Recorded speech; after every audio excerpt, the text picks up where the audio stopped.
अस्सलाम वालेकुम, मैं नुमान। आप देख रहे हैं दी टेकशोज, जिसके अंदर हम लोग डिस्कस करते हैं पाकिस्तान और दुनिया भर से आने वाली टेक न्यूज़ और अपडेट्स को। सबसे पहले तो यार आप लोगों का बहुत ज़्यादा शुक्रिया। आप लोगों के काफ़ी अच्छे कल कमेंट्स आए थे। मुझे काफ़ी ज़्यादा दुख भी हो रहा था कि मैं हर किसी को रिप्लाई नहीं कर सकता, लेकिन यार आज के बाद मैं लव का जो रिएक्शन है वो लाजमी तौर पर दिया करूँगा। आप लोग ऐसे ही कमेंट्स करके मोटिवेशन लाजमी तौर पर दीजिए करें। आप लोगों की जो सपोर्ट है वो काफ़ी ज़्यादा कमाल की है। बात करते हैं आज की पहली अपडेट की, जो कि आ रही है ZTE के रिलेटेड। ZTE अब सेम वही कंपनी है जिन्होंने दुनिया का पहला under display camera phone introduce करवाया था। अब ये लोग उसकी नेक्स्ट जनरेशन के ऊपर काम कर रहे हैं। इनके अब दो स्मार्टफोन एक्सपेक्टेड हैं, एक ZTE 30 होगा और दूसरा 30 Pro होगा। अब पता नहीं है कि दोनों के दोनों वेरिएंट्स के अंदर ये लोग अंडर डिस्प्ले कैमरा टेक्नोलॉजी को लगाते हैं या फिर नहीं लगाते, लेकिन एक खुशी वाली बात यह है कि जब ये नेक्स्ट जनरेशन को लगाएंगे तो वह पीछे वाली जनरेशन से काफ़ी एडवांस ही होगी। नॉर्मल सेंस तो यही बनती है। अब एक कंपनी काफ़ी ज़्यादा तेज़ी के साथ काम कर रही है तो भाई दूसरी कंपनी को भी थोड़ी सी शर्म करने की ज़रूरत है, थोड़ी सी मोटिवेशन लेने की ज़रूरत है। इस स्मार्टफोन के रिलेटेड पता नहीं है प्रो वाला होगा या सिंपल वाला होगा। कहा यह जा रहा है कि 200 मेगापिक्सल का सैमसंग का सेंसर भी ये लोग यूज़ करेंगे। काफ़ी ज़्यादा एग्रेसिवली ये चल रहे हुए हैं। वैसे एक बात मुझे लगती है कि इनका जो फ़ोन है ना ZTE 20, जिसके अंदर अंडर डिस्प्ले कैमरा था, वो इतना सक्सेसफुल रहा है या फिर नहीं रहा, क्योंकि इन्होंने ग्लोबली उसको लॉन्च नहीं किया, चाइना के अंदर ही रहा है। लेकिन एक पॉजिटिव बात ये हुई है कि इन लोगों को इस कैमरा को लगाने की वजह से जो ग्लोबल मीडिया की कवरेज मिली है ना, वो काफ़ी ज़्यादा कमाल की मिली है। और ये जो उनकी मार्केटिंग चली है काफ़ी ज़्यादा अच्छी चली है। अगर अब ये फॉर एग्जाम्पल किसी इंटरनेशनल मार्केट के अंदर अपना कोई नॉर्मल मतलब के फ़ोन भी लेके आते हैं तो इनको काफ़ी अच्छी मतलब कि पजीराई मिलेगी या फिर कह लो कि रिस्पांस मिलेगा, क्योंकि मार्केटिंग इनकी काफ़ी ज़्यादा अच्छी हो चुकी हुई है। इसके बाद अगली अपडेट काफ़ी ज़्यादा इंटरेस्टिंग आ रही है, जो कि आ रही है Xiaomi के रिलेटेड। तो अभी रिसेंटली Xiaomi के एक स्मार्ट ग्लासेस के पेटेंट सामने आए हैं। इन स्मार्ट ग्लासेस के अंदर आप लोगों को जो नॉर्मल फीचर्स होते हैं वो तो मिलेंगे, मतलब आप लोग कॉल्स को सुन सकोगे या फिर आप लोग सॉन्ग्स वगैरह को सुन सकोगे, लेकिन भाई आप लोगों का जो डिप्रेशन होगा, जो एंजाइटी होगी आपके माइंड के अंदर, यहाँ पर जो ब्लड की सर्कुलेशन होती है उसको भी इम्प्रूव करेंगे। मतलब कि इन स्मार्ट ग्लासेस के अंदर से कोई रेज निकलेंगी, अल्ट्रा वाइट, एक्सरे, पता नहीं कौन सी रेज होंगी, जो कि आप लोगों का डिप्रेशन और एंजाइटी कम करेंगी। अब पता नहीं है मेडिकल की लैंग्वेज के अंदर या फिर मेडिकल की पूरी फील्ड के अंदर इसका किस तरह वर्किंग प्रिंसिपल होगा, लेकिन भाई पेटेंट्स ये कह रहे हैं। देखते हैं कि ये चीज़ कब आती है।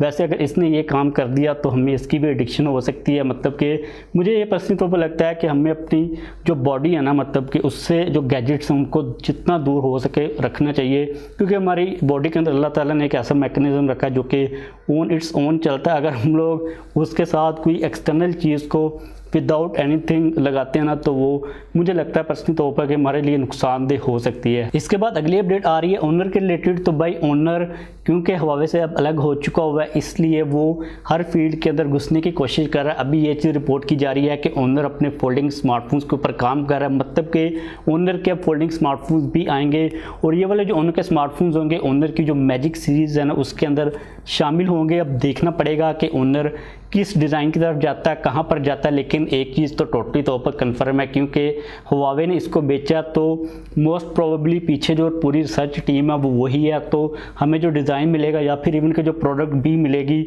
वो हुआवे के फोल्डिंग स्मार्टफोन जैसी ही मिलेगी, क्योंकि हर चीज़ तो उन्होंने सेल कर दी हुई है। और मुझे लगता है कि हुआवे को जितनी नहीं, हुआवे नहीं, ये ओनर है, जितनी तेज़ी के साथ मतलब जितनी जल्दी हो सके इस मार्केट के अंदर घुस जाना चाहिए, क्योंकि कंपटीशन अभी तक काफ़ी ज़्यादा कम है, लोगों के पास ऑप्शंस होंगे। और हुआवे के जाने के बाद तो गैप और भी काफ़ी ज़्यादा बन चुका हुआ है। एक ही कंपनी चल रही है सैमसंग के फोल्डिंग स्मार्टफोन्स के अंदर। तो देखते हैं कि भाई ओनर के फोल्डिंग फ़ोन्स कब आते हैं और एज़ कम्पेयर टू कंपटीशन, क्योंकि इस साल तो कंपटीशन बहुत ज़्यादा होने वाला है। Xiaomi के भी 3 स्मार्टफोन एक्सपेक्टेडली फोल्डिंग कैटेगरी के अंदर आ सकते हैं। तो आपस में ये कंपनीज कहाँ पर स्टैंड करती हैं, क्योंकि इस वक्त अगर हम लोग ये सैमसंग के ऊपर देखते हैं ना, तो उनके फोल्डिंग स्मार्टफोन्स को जज करना इतना पॉसिबल नहीं है, क्योंकि कंपटीशन ही नहीं है। तो हम लोग किसके साथ उसको कंपेयर करके जज करें। इसके बाद अगली अपडेट आ रही है नोकिया के रिलेटेड। तो नोकिया 2.4 का एक सक्सेसर बहुत जल्द आ रहा है, जिसको काफ़ी ज़्यादा सर्टिफिकेशंस के ऊपर सपोर्ट किया जा रहा है। अब ये जो 2.4 है ना, ये बेसिक एंट्री लेवल का एक स्मार्टफोन होगा। इस न्यूज़ को मैं इसलिए इंक्लूड कर रहा हूँ क्योंकि आप लोगों के साथ हम लोग इस यहाँ पर डिस्कशन भी करनी होती है। यार मुझे पर्सनली तौर पर लगता है कि नोकिया को ना 10,000 से लेके 20,000 की कैटेगरी के अंदर स्मार्टफोन्स को लेके आना चाहिए। ज़्यादा से ज़्यादा जितनी पॉसिबिलिटी है उनके पास। अभी जो नोकिया का 5G फ़ोन आया था जिसकी प्राइस 1,15,000 थी, इस किस्म के स्टूपिड डिसीजन लेने को स्पेशली तौर पर हमारी ये जो शिट मैसेज आ रहा है, स्पेशली तौर पर हमारी, अबे भाई क्या हो गया, ये पता नहीं कौन है। अच्छा, स्पेशली तौर पर हमारी जो एशिया की मार्केट है ना, यहाँ पर सीन ये आप लोगों को मैंने कल ही बताया था कि नोकिया इस वक्त दूसरे नंबर के ऊपर है फीचर फ़ोन्स की कैटेगरी के अंदर दुनिया के अंदर। पिछले साल नोकिया ने काफ़ी ज़्यादा फीचर फ़ोन्स को सेल किया था। अब फीचर फ़ोन्स हमारे कितने वाले होते हैं, मतलब कि 2000 से स्टार्ट होते हैं और 5-6 हज़ार तक हमें मिल जाते हैं बटनों वाले फ़ोन। अब यहाँ का जो यूज़र है ना यार, इस प्राइस सेगमेंट का, जब भी वो स्मार्टफोन के ऊपर स्विच होता है तो वो मोस्टली 8000 के फ़ोन के ऊपर 10,000 या फिर मैक्सिमम 15 से 20,000 के प्राइस टैग के अंदर कोई भी वो बंदा फ़ोन को बाय करता है। अगर नोकिया के इस प्राइस सेगमेंट के अंदर फ़ोन्स आते हैं ना, तो उस बंदे का ट्रस्ट काफ़ी ज़्यादा होगा, क्योंकि उसने ऑलरेडी नोकिया के फीचर फ़ोन्स को यूज़ किया होगा। तो उसके लिए नोकिया को चूज़ करना कंपैरेटिवली दूसरी स्मार्टफोन कंपनीज़ काफ़ी ज़्यादा इजी होगा। अगर मैं नोकिया को रन कर रहा होता ना भाई, तो मैंने 15, 20, 25 हज़ार की रेंज के अंदर स्मार्टफोन्स की पूरी लाइनें लगा देनी थी। आप देखते हैं कि भाई नोकिया फ्यूचर के अंदर कहाँ पर स्टैंड करता है। लेकिन ये वाली जो तकनीक है, ये वाली जो स्ट्रेटजी है ना, ये लाजमी तौर पर मुझे लगता है कि नोकिया को फॉलो करनी चाहिए। इसके बाद अगली काफ़ी ज़्यादा इंटरेस्टिंग अपडेट आ रही है ViVO X60 Pro Plus के रिलेटेड, जिसको अभी रिसेंटली ViVO ने लॉन्च किया। और इसकी जो सेल्स है ना, as compare to ViVO X50 Pro Plus 369% ज़्यादा हुई हैं। मतलब कि फॉर एग्जांपल अगर एक दिन के अंदर X50 Pro Plus का 1 यूनिट सेल हुआ, अबे भाई चुप कर जाओ, इसको मैं साइलेंट पे लगा दूँ। मतलब कि फॉर एग्जांपल अगर एक दिन के अंदर X50 Pro Plus का एक स्मार्टफोन सेल होता है, तो उसी एक दिन के अंदर X60 Pro Plus के 369 स्मार्टफोन सेल हुए। मतलब कि इस वक्त पूरे चाइना के अंदर हर जगह के ऊपर X60 Pro Plus out of stock चल रहा है। मतलब कि बहुत ज़्यादा सेल्स हो गई हुई हैं।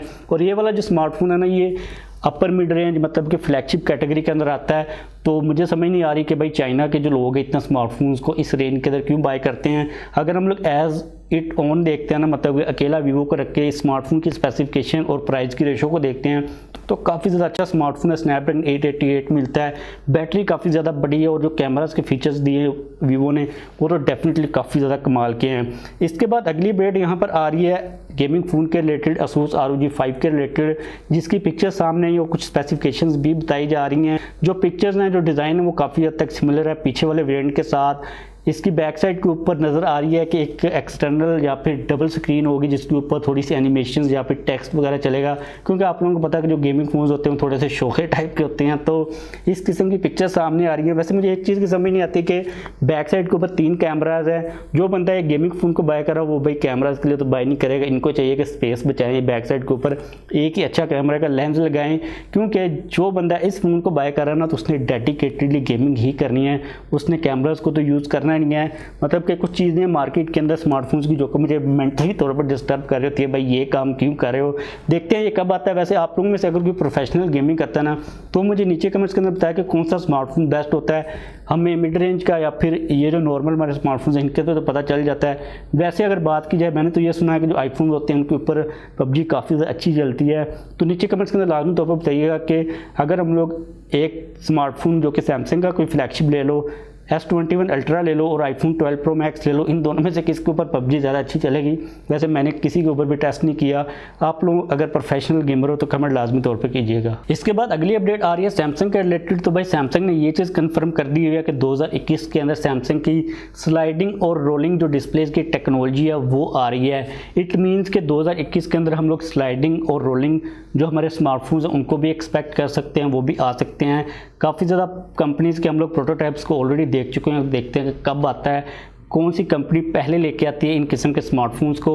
वैसे ये मुझे लगता है कि हमारे जो नॉर्मल फोल्डिंग स्मार्टफोन्स हैं ना, उनके कंपैरेटिवली जो रोलिंग वाले होंगे वो ज़्यादा स्टेबल होंगे, मतलब कि ज़्यादा ड्यूरेबल होंगे। मे बी सैमसंग अपना ही कोई स्मार्टफोन लेके आ जाए, लेकिन मुझे लगता है कि भाई सैमसंग अपना नहीं लेके आएगा, क्योंकि सैमसंग के ऑलरेडी खुद के जो फोल्डिंग फोन्स हैं वो मार्केट के अंदर बहुत ज़्यादा हो चुके हुए हैं। अगली अपडेट यहाँ पर आ रही है iPhone 12s के रिलेटेड। अब जो 12s है ना यार, मुझे कितना कोई ख़ास अच्छा लग भी नहीं रहा पर्सनली तौर पर। ये जो 12s जो S सीरीज़ होती है ना, मुझे कभी भी अच्छी नहीं लगी, क्योंकि जब एप्पल S लगाता है ना किसी भी वेरिएंट के साथ, तो हमें लगता है कि इस साल के अंदर एप्पल इतना कोई ख़ास सीरियस नहीं है। तो कहा यह जा रहा है कि जो अगला आईफोन होगा वो 13 नहीं होगा बल्कि 12S होगा, मतलब 12S सीरीज़ होगी। कहा जा रहा है कि इसके अंदर हमें नोच जो मिलेगी वो छोटी मिलेगी, कुछ रेंडर्स भी सामने आए हैं। लेकिन भाई ये तो हर दफ़ा हम लोग सुनते आ रहे हैं, जब से एप्पल ने नोच को लगाया तब से हर साल जब भी कोई नया आईफोन आता है तो यही कहा जाता है कि भाई ये नोच छोटी हो जाएगी। अब देखते हैं कि इस दफ़ा भी नोच छोटी होती है या फिर नहीं होती। उसके अलावा कहा जा रहा है कि अंडर डिस्प्ले फिंगरप्रिंट स्कैनर भी मिलेगा।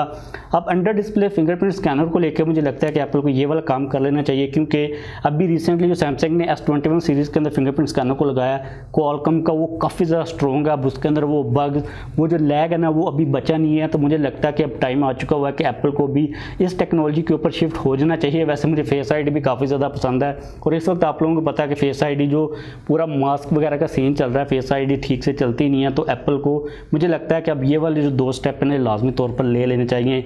इसके बाद अगली अपडेट आ रही है Xiaomi के रिलेटेड। तो आप लोगों को पता है कि कुछ दिनों पहले Xiaomi का अमेरिका के साथ कोई मसला हुआ था। अमेरिका ने Xiaomi को ब्लैकलिस्ट कर दिया हुआ था, क्योंकि वो कह रहे थे कि इनके अपनी मिलिट्री के साथ कोई ताल्लुकात हैं, ये उनकी मिलिट्री की कंपनी है। लेकिन बाद में Xiaomi ने, यार ये क्या मुसीबत है, लेकिन बाद में Xiaomi ने क्लैरिफिकेशन भी दे दी थी कि भाई हमारे किसी किस्म के कोई भी ताल्लुकात नहीं है। अब Xiaomi ने फैसला किया है कि वो इससे एक स्टेप आगे जाएंगे। वो लोग उस डिपार्टमेंट को सू करने लगे हैं जिन्होंने इनको ब्लैकलिस्ट किया था, मतलब कि उनके खिलाफ केस करने लगे हैं। मुझे काफ़ी ज़्यादा खुशी हुई, वेल डिसीजन Xiaomi, क्योंकि यार मुझे लगता है कि ट्रंप ने जितने भी डिसीजन लिए थे ना, चाहे वो हुआवी का डिसीजन हो, चाहे वो DJI का हो, सबको कोर्ट के अंदर जाना चाहिए और उन कोर्ट्स के अंदर जाकर उनको कहना चाहिए कि भाई इन सारे डिसीजंस को रिकन्सिडर किया जाना चाहिए, क्योंकि ये ट्रंप ने लिए थे। इसलिए अब देखते हैं कि जो गवर्नमेंट उनकी या फिर उनकी जो अदालतें वो क्या डिसीजन लेती हैं। लेकिन मुझे लगता है कि Xiaomi ने काफ़ी एक अच्छा स्टेप लिया है। तो बस आज के लिए मेरे पास यही टेक न्यूज़ और अपडेट्स आ रही थी। वीडियो खत्म करते जाने से पहले अगर आप लोग अब तक वीडियो को लाइक नहीं किया तो लाइक कर दीजिए। अगर आप लोगों को किसी किस्म का कोई भी क्वेश्चन हो तो आप लोग डेफिनेटली पूछ सकते हो। अगर आप लोग चैनल के ऊपर नए हैं तो चैनल को भी सब्सक्राइब कर लीजिएगा।